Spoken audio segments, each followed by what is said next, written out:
what's up with this healthcare situation? Seems like the people that say they're for life, they're pro-life, don't care about life that much when it comes to their constituents. Because this Senate healthcare bill, it's going to kill people. Who gets hurt and who gets helped by the Senate healthcare bill? First, let me say a positive, okay? First of all, I don't think it's going to pass, okay? Because already we have like 4 Republicans that don't want to vote for it. Of course, no Democrats going to vote for it. But back to who benefits from this bill. So far, the people that benefit from the bill are young people. Like if you're under 30, you will probably get a reduction. They said anywhere from $700 to $4,000 a year reduction in your current expenses, okay, when it comes to healthcare, right? So based on what you pay in Obamacare, that's actually 20 to 29. I think once you get to 30, things kind of go up a little bit. So that's who benefits. That, you get a tax break. The wealthy will pay less taxes. The healthy could buy less expensive plans, so that's another thing about this plan is, unlike Obamacare, you get to pick and choose a little bit more flexibility about the type of coverage. So let's just equate it to car insurance, right? Obamacare, you had to get comprehensive, which was the full coverage.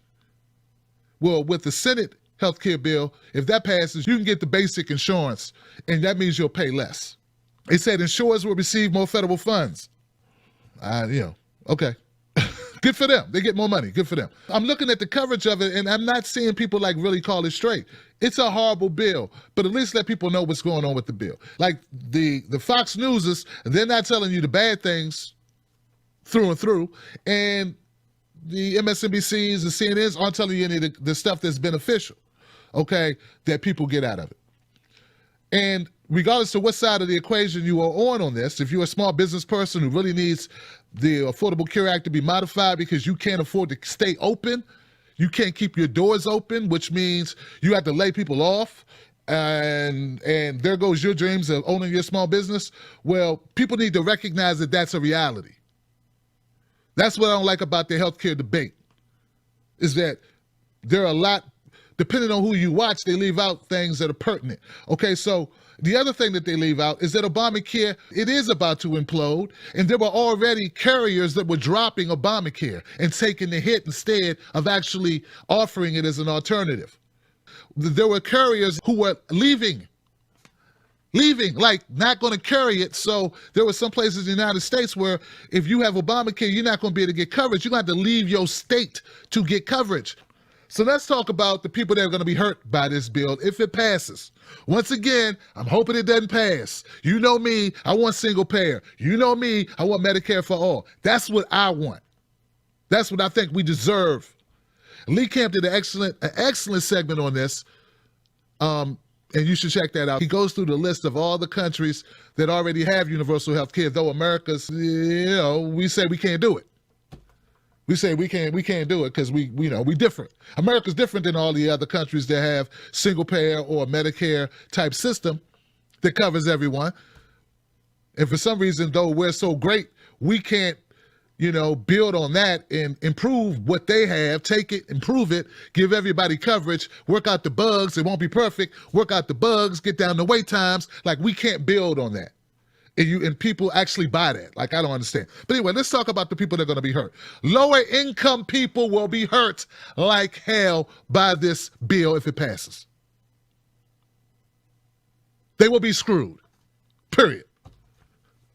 Not in a good way. No taking you out to dinner. No buying you roses. No remembering your birthday. Not even leaving a number on the nightstand. We're talking screwed over. Horrible. About 11 million Americans who gained coverage under Obamacare and medical expansion. The Senate bill would eliminate the enhanced federal funding for the program by 2024. It wouldn't happen overnight, but it would happen. You would be screwed. Older enrollees would be screwed. Americans in their 50s and their early 60s who benefited from Obamacare because insurers could only charge them 3 times more than younger policyholders, the bill would widen that band to 5 to 1. So you could go from being charged 3 times more than a 20-year-old to 5 times more. Yeah, 5 times more is more than 3 times more, or whatever that number is. So yeah, so as a result, there will be people who cannot afford their health care, which is how more people end up without insurance. Not rocket science, makes sense to you, makes sense to me. Fewer middle-class Americans will qualify for subsidies. The number previously was $47,500. If you made less than that, you could qualify for a subsidy. They're going to lower the amount that you could make to qualify to $41,600. So the same amount of money that would qualify you to get subsidies to help you pay for your insurance, we're going to reduce that. You better to take a pay cut than lose your subsidy. Get it? Because the subsidy hits your pocket as well. Pre-existing conditions or opiate addictions may receive fewer covered services. Another thing they were doing, they were getting rid of services that were covered under the Affordable Care Act, the Obamacare.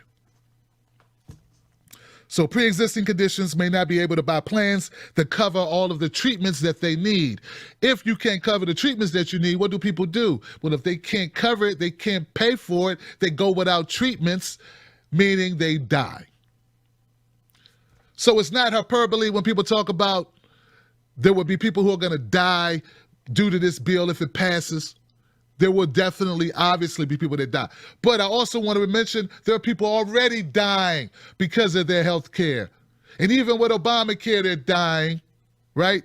Because of Obamacare. Okay, so we need to go to a single-payer system because having access to medical care should be a right as a citizen. Period. Point blank. Period. You pay into a system. Instead of spending my money on bombs, spend it on people so they can get health care coverage. Instead of spending my money on Moabs and Doabs, spend my money on people so I know that seniors can get covered, so people with pre-existing conditions can get covered. We're talking about mental health. We're talking about pre-existing conditions. These things matter.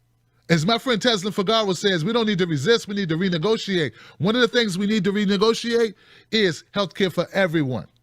And that should be a mandatory, not just do you take corporate money, right? Not just do you take corporate money, just as Democrats, brand new Congress, one of your requirements should be not only do you not take super PAC money, it should be, are you in favor of single payer? I'm trying to tell you, this is why Ossoff lost. He doesn't have big, bold ideas. This is a bipartisan issue.